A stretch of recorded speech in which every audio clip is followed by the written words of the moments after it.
कक्षा 10 के विद्यार्थियों के लिए है घनाभ तथा घन। आप पढ़ेंगे संयुक्त ठोस 10 में है, कक्षा 10 में है संयुक्त ठोसों का संपूर्ण क्षेत्रफल तथा आयतन का बहुविकल्पी प्रश्न। जितने भी बहुविकल्पी प्रश्न है इस पे आधारित वही आज हमें पढ़ना है और ये 2023 के बोर्ड एग्जाम में जरूर पूछे जाएंगे। पहला क्वेश्चन है, जैसे बहुविकल्पी लिखा गया है ना, बहुविकल्पी प्रश्न 1 अंक का आपके किताब का ही है। आपके किताब जहाँ जिस प्रकाशन का होगा आप अपने किताब में ढूंढेंगे मिल जाएगा। 10 सेंटीमीटर भुजा वाले 2 घनों के सिरों को जोड़ा जाता है, तब इस प्रकार प्राप्त घनाभ का पृष्ठीय क्षेत्रफल। अब घनाभ का पृष्ठीय क्षेत्रफल क्या होता है? घनाभ का संपूर्ण पृष्ठीय क्षेत्रफल क्या होता है? घनाभ का आयतन क्या होता है? तो घनाभ का आयतन होता है लंबाई गुणे चौड़ाई गुणे ऊंचाई होता है, ये आयतन है। घनाभ का आयतन बराबर लंबाई गुणे चौड़ाई गुणे ऊंचाई। हैंड राइटिंग पर ध्यान न देना। देख रहे हैं ये सूत्र है, सूत्र आपको याद होना चाहिए। आयतन का है लेकिन क्या पूछ रहा है? घनाभ का पृष्ठीय क्षेत्रफल। अब इसका क्षेत्रफल होता है 2 ब्रैकेट के अंदर होता है लंबाई गुणे चौड़ाई LB धन BH धन LH। इसका मतलब होता है 2 लंबाई गुणे चौड़ाई धन चौड़ाई गुणे ऊंचाई धन लंबाई गुणे ऊंचाई। क्षेत्रफल सदैव वर्ग इकाई में होता है, वर्ग इकाई मतलब जो माप होगा वो वर्ग लगा दिया जाएगा। जैसे सेंटीमीटर है तो वर्ग सेंटीमीटर, मीटर है तो वर्ग मीटर, और आयतन सदैव घन इकाई में होता है। ये सूत्र आपको याद होना चाहिए। और घनाभ क्या है? जैसे ईंटा आप देख रहे हैं, ईंट एक घनाभ के आकार होता है जिसमें लंबाई चौड़ाई ऊंचाई हो, क्या कहलाता है? घनाभ। और घन जिसमें लंबाई चौड़ाई ऊंचाई सब बराबर हो वो घन कहलाता है। अब इसमें इस सूत्र में रखेंगे, दो जोड़ा जा रहा है तो 2 लंबाई हो जाएगा। 10 का है तो 10 दूना 20 लंबाई हो जाएगा। तो कहने का मतलब लंबाई बराबर कितना हो जाएगा इसका? पहला सवाल, लंबाई 10 धन 10 बराबर 20 सेंटीमीटर हो जाएगा। अब सूत्र इसी सूत्र में रख दीजिए तो 2 ब्रैकेट के अंदर 20 गुणे 10 धन लंबाई और चौड़ाई वही 10 रहेगा, ऊंचाई भी 10 रहेगा, धन लंबाई 20 गुणे 10। ये हल कर लीजिए। अब 2 गुणे 20 दहम्मा 200 और 10 दहम्मा 100 और 20 दहम्मा 200। अब गुणा कर जोड़ लीजिए और गुणा कर दीजिए। 200 200 4 1 500, 2 गुणे 500 बराबर 1000 क्या हो जाएगा? सेंटीमीटर घाते 2। इसी को लिखा जाता है वर्ग सेंटीमीटर। चाहे इस तरह लिखिए चाहे इस तरह लिख दीजिए, वर्ग सेंटीमीटर, दोनों सही है। तो इसमें कौन सा विकल्प सही है? दूसरा। जब तक आपको सूत्र नहीं याद होगा तब तक आप कुछ नहीं कर सकते हैं। तो घनाभ का आयतन का सूत्र है और पृष्ठीय का क्षेत्रफल है। दूसरा है 3 घन जिसकी कोरे क्रमशः 3 सेंटीमीटर 4 सेंटीमीटर और 5 सेंटीमीटर को पिघला करके एक घन बनाया जाता है। घन के तीनों बताए रहे भुजा बराबर होती है लंबाई चौड़ाई ऊंचाई। तो तीनों घनों का आयतन निकाल लीजिए, मतलब 3 का घन कर दीजिए। 3 त्रिका 9 त्रिक 27 हो जाएगा। यहाँ आ जाएगा 3 घाते 3 बराबर 27। और दूसरा कितना है? 4 है, 4 का घन कर दीजिए। 4 चौक 16 चौको 64। तीसरा है 5 सेंटीमीटर का है तो 5 का घन कर दीजिए। 5 25 5 125, तीनों जोड़ लीजिए। 7 4 11 5 16 1 6 2 8 2 10 11 1 1 210 होगा। और 210 का घन का आयतन बराबर भुजा घाते 3। अब घन का आयतन, एक घनाभ का आयतन था, घन का आयतन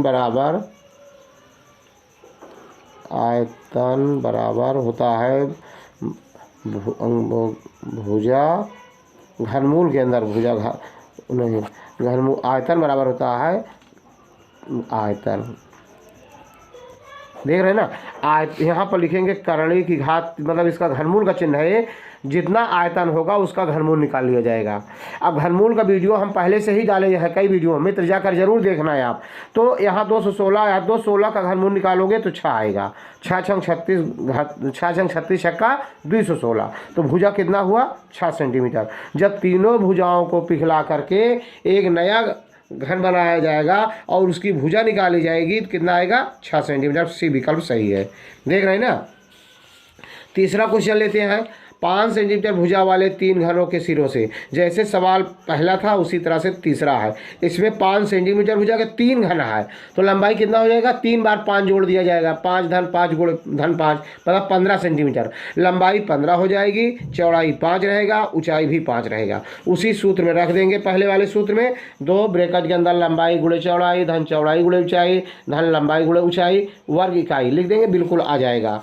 अगला है चौथा, एक सर्कस का टेंट 3 सेंटीमीटर ऊंचाई तक बेलनाकार है। इसके बाद का ऊपरी भाग शंकुनुमा है तथा व्यास आधार का व्यास 105 सेंटीमीटर है तथा शंकुनुमा भाग की तिर्यक ऊंचाई इतना सेंटीमीटर है, 53 सेंटीमीटर है तथा टेंट को बनाने में कितना कपड़ा लगेगा। अब आपको ये देखना है टेंट को बनाने में कितना कपड़ा लगेगा। तो टेंट में अगर आप देखते हैं टेंट को शंक्वाकार होता है, तो टेंट में कपड़ा कहाँ कहाँ लगता है, लगेगा बेलन के वक्रपृष्ठ का क्षेत्रफल और शंख के दोनों वक्रपृष्ठों का, शंख के वक्रपृष्ठ का क्षेत्रफल।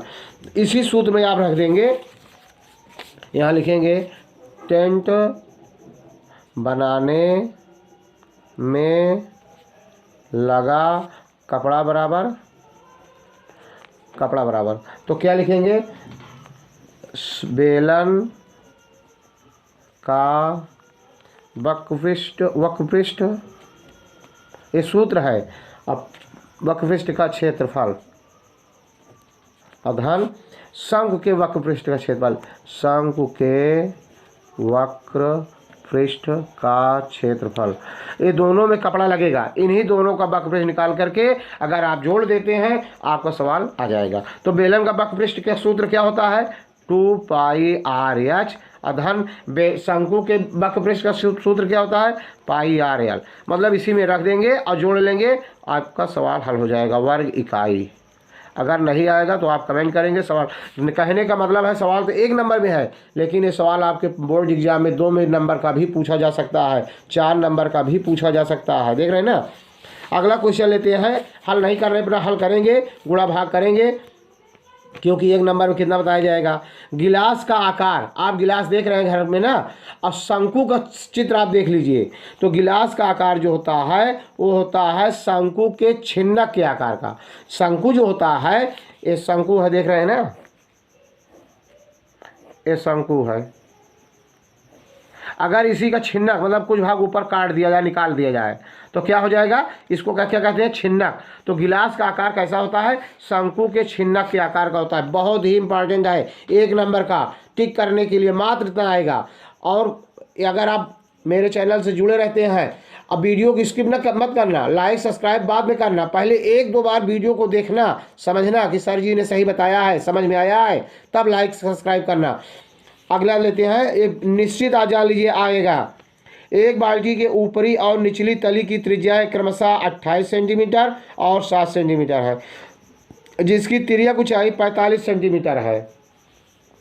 तो बाल्टी का वक्रपृष्ठ, अब बाल्टी का वक्रपृष्ठ बराबर होता है, अगला क्वेश्चन है, बाल्टी का वक्रपृष्ठ बराबर क्या होता है। अब देखिए इसमें पाई